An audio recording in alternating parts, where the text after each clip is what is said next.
కి భోగాపురంకి ఇది రెండో కోణం. ఇక అక్కడ ఎవరు ఉంటారు? విశాఖపట్నంలో దిగే వ్యాపారాల కోసం దిగే వాళ్ళు, వాళ్ళ కోసం పనికొస్తుంది ఇంటర్నేషనల్. అది ఇప్పుడు హైదరాబాద్లో రోజుకి ఒక 150-200 సర్వీసులు ఉంటే ఇక్కడ 20-30 తిరుగుతాయి. ఇందులో డొమెస్టిక్కే ఎక్కువ ఉంటాయి. అక్కడ ఇంటర్నేషనల్ అయ్యే 100 దాకా తిరుగుతాయి.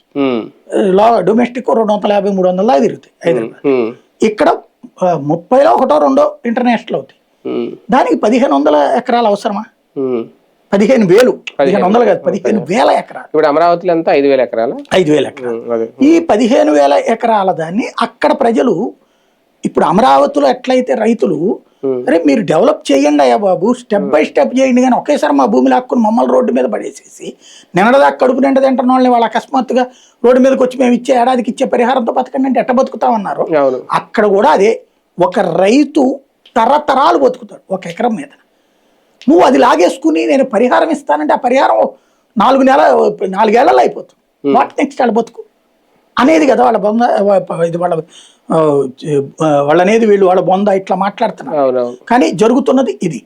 దాంతో ఈ ఆగ్రహం అన్నటువంటిది పెరిగినప్పుడు వాళ్ళు జగన్ని కలిసినప్పుడు సాంత్విక మా జీవితం ఏంటయ్యా అని అడిగినప్పుడు ఆ అమ్మాయి అంది ఈ మొక్క, ఏది ఎర్రబోసు కూడా రాదయ్య మా ఊరికి అని.